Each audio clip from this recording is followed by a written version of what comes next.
Katana's out.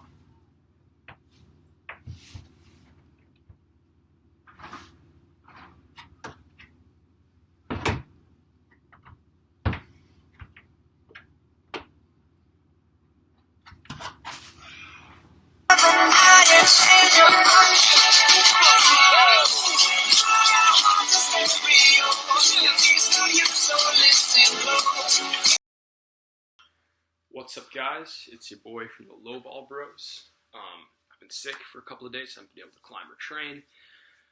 But today I'm back out. Just climbed and got some footage for this video, and now I'm recording another shoe review, so I'm happy to be back. Today we are talking about the Sportiva Katana climbing shoe. So this shoe I've had for about a week now. I've been climbing it consistently every day. Week. Obviously, I don't have a whole lot of data, but I'm climbing it enough that I feel like I have a good idea of the pros and cons of the shoe, and probably give you some good information if you're considering picking it up. First, I'll give some tech specs. This is Sportiva's sort of, I guess, alternative to the Tommy Caldwell Pro. It's a trad shoe, crack climbing shoe. Much more downturned though. Asymmetric and aggressive, which I believe makes it also suitable for bouldering and sport climbing, which is what I do mostly, which is why I got it. It has 4 millimeters of the Vibram XS Edge compound. It's equipped with Sportiva's legendary P3 ramming system, so I would assume that it will maintain its slight downturn throughout the life of the shoe. Obviously, I haven't had it for a long time, but most Sportiva shoes that I've had have maintained that, and I believe that's because of the P3 system. Laces, and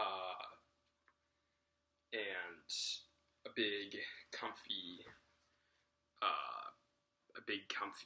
sock-like sort of sleeve here, that you can use to put over your foot and protect you from the laces pulling down on your foot. It's very padded, comfortable, breathable. It's great. Tongue, that's the word I was looking for. It's the tongue.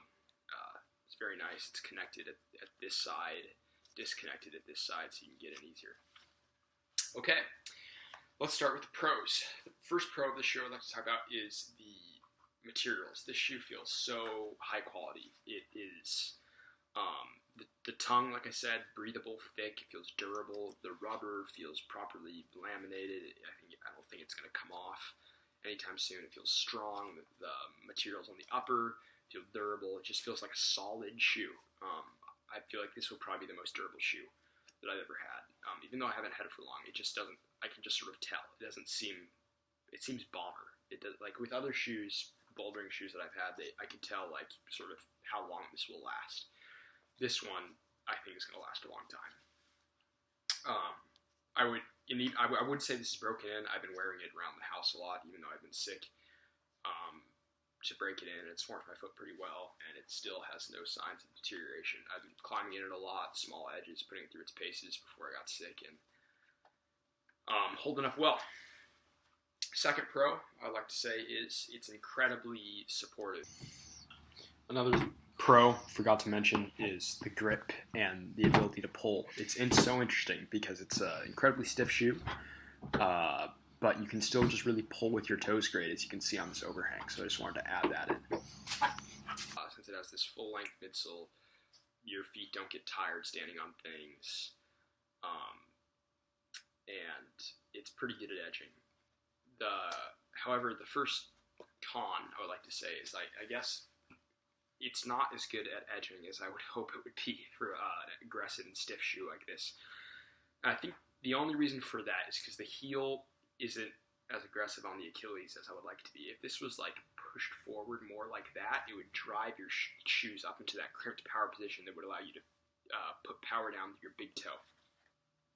Like something like the high angle, you can see this is incredibly curved all the way up to there. On this, it's just not the case. It's much straighter, so it doesn't drive your feet there. And I assume that's for comfort, and also so you can have this flat area right here, so you can put it in cracks easier, since it's a crack climbing shoe. If there's a lot of volume here for your toes, it's going to be hard to get it in. But that makes it not quite as good at edging as I would like, even though It's quite good. That's really the only con that I have. Is that it's just sort of, I expected it to just be this flagship edging beast because of its construction and, you know, the rubber compound, but it's just not quite as good as I thought it would be. It's fantastic. It's very good, but I thought it would be phenomenal, the best. I don't, and you could say, well, maybe your toes aren't crimped up because of the fit. I fitted it perfectly, I believe. I mean, I can't wear socks. Getting in is super hard.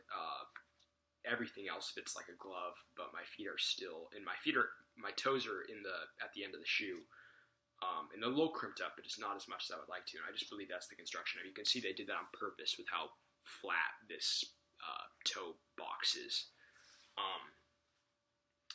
I guess the neck. Maybe I actually there's another con, but not really. I mean, this is predominantly the shoe I just put on one foot if there's a big edging move or something, or if I need some more support. But I don't see why they couldn't have put a little bit bigger toe patch, like maybe off kilter the laces and bring a little bit bigger toe patch for some toe hooks. Again, not a bouldering shoe. I mean, in the trailer commercial for it on La Sportiva, Katie Lamb was using it as bouldering, but maybe that's because it was the women's version with the split midsole and the excess grip. Maybe that makes it more bouldering, but again, I use this mostly for bouldering and sport climbing, because I was a little bit upset that it didn't have as many of the new features as it could have been. But again, I think most of the issues that I have with the shoes that I'm not a trad climber, so I'm not worried about the comfort. I bought this just to use it for edging on small footholds, small little crystals and basalt chips. And it's pretty good at that, but it's just not outstanding. If I ever go trad climbing, it'll probably be great. Slab climbing, probably great. If you guys are trad, crack, or slab climbers, pick this up. I'm sure it'll be fantastic. People have been raving about the Katana for years. This one's probably better. Yeah, I would say I'd probably give this one a 7 out of 10. Again, the issues I have is that it's just not mind-blowing. It's great. It's really good at what it does, but it's just, I thought it would be, you know, God-level Super Saiyan climbing shoe just because of what the reviews said, but it's just sort of, just a good, solid shoe, and that's great for what it is. I mean, I trust my feet in it, but it's just not outstanding. So, I would say I would recommend picking it up. Maybe not if you're a boulderer, though. Who would have guessed as a crack climbing shoe? But yeah, I'm going to continue climbing this. Maybe I'll make an update video. Maybe that'll change when it breaks in some more. But yeah, this is my initial review. Lowball Bros out. Peace.